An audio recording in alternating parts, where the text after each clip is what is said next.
Samsung এই প্রথম তাদের সি সিরিজের নতুন একটি স্মার্টফোন স্যামসাং C55 কে লঞ্চ করে ফেলেছে এবং খুব শীঘ্রই এটা বাংলাদেশ মার্কেটে চলে আসবে। এবং আজকের এই ভিডিওতে আমরা এই স্মার্টফোনটার সমস্ত রকম ওভারভিউ, স্পেসিফিকেশন এবং কোন প্রাইস পয়েন্টে আসবে বাংলাদেশ মার্কেটে এবং কবে আসবে সবকিছু নিয়ে আলোচনা করাবো এবং আপনাদেরকে জানাবো এই প্রাইস পয়েন্টে আসলে স্মার্টফোনটা ভালো হবে কিনা। So without wasting any more time চলুন শুরু করি আজকের এই video without any more intro. এই মাসেই কিন্তু এই স্মার্টফোনটা লঞ্চ হয়ে যাবে এবং বাংলাদেশ মার্কেটে আপনারা খুব শীঘ্রই আনঅফিশিয়ালি চলে আসবে এবং আপনারা পেয়ে যাবেন। সো এই স্মার্টফোনটার যদি ডিটেলস নিয়ে আমরা কথা বলতে চাই, সর্বপ্রথমে আমরা কথা বলবো এই স্মার্টফোনটার ডিজাইন এবং লুক নিয়ে। সো খুবই সুন্দর একটি ডিজাইন এবং স্মার্টফোনটার লুকটা কিন্তু জোস এবং পিছনে কিন্তু বিগন লেদারের একটা ডিজাইন রয়েছে যেটা দেখতে কিন্তু অসাধারণ সুন্দর লাগে এবং তার পাশাপাশি এই ফোনটাতে বিভিন্ন কালার রয়েছে, সেটা অবশ্যই একটু পরে জানবো। ফার্স্ট অফ অল জানি এর ওয়েট এবং থিকনেস কি রয়েছে। সো এই স্মার্টফোনটার থিকনেস রয়েছে 7.8 মিলিমিটার এবং এর ওয়েট রয়েছে 180 গ্রাম। সো যেটা কিন্তু খুবই ভালো, কারণ স্লিম একটি স্মার্টফোন আপনারা পাচ্ছেন।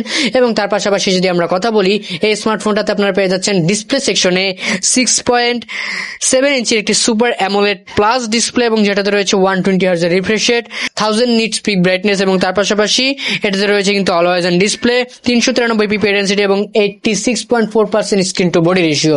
মানে স্মার্টফোনটার ডিসপ্লেটা কিন্তু একদম সিমেট্রিক্যাল। আপনারা কিন্তু খুব জোস ভাবে এই ডিসপ্লেটা অবশ্যই লক্ষ্য করবেন। যখন আপনারা কন্টেন্ট ওয়াচ করবেন তখন কিন্তু খুব সুন্দরভাবে দেখতে পাবেন এবং 1000 নিট পিক ব্রাইটনেস থাকায় কিন্তু আপনারা অবশ্যই যে ভিজিবিলিটিটা সেটাও ভালো পাবেন। স্মার্টফোনটার বডি রয়েছে ইকো লেদারের বা সিলিকন পলিমারের এবং এর যে বডি রয়েছে সেটা রয়েছে কিন্তু প্লাস্টিকের এবং তার পাশাপাশি এটাতে কিন্তু হাইব্রিড সিম স্লট রয়েছে এবং তার পাশাপাশি সমস্ত রকম পোর্ট এন্ড বাটনের সাথে সাথে কিন্তু আপনারা আন্ডার ডিসপ্লে ফিঙ্গারপ্রিন্টও পেয়ে যাবেন। স্মার্টফোনটার যদি আমরা পারফরমেন্স সেকশন নিয়ে কথা বলি, সেখানে আমরা পেয়ে যাচ্ছি কিন্তু কোয়ালকম স্ন্যাপড্রাগন 7 Gen 1 4 ন্যানোমিটার একটি অক্টা-কোরের প্রসেসর এবং তার পাশাপাশি এতে রয়েছে কিন্তু জিপি হিসেবে Adreno 644 এবং out of the box Android 14 এবং One UI 6.1 আপনারা পাচ্ছেন এই স্মার্টফোনটার অপারেটিং সিস্টেমে। র্যাম সেকশন নিয়ে কথা বললে স্মার্টফোনটা কিন্তু 8GB 256GB এবং 12GB 256GB ভেরিয়েন্টে চলে আসবে এবং কোন রকম মাইক্রো SD কার্ড আপনারা এখানে পাবেন না, কোন রকম স্লট নেই।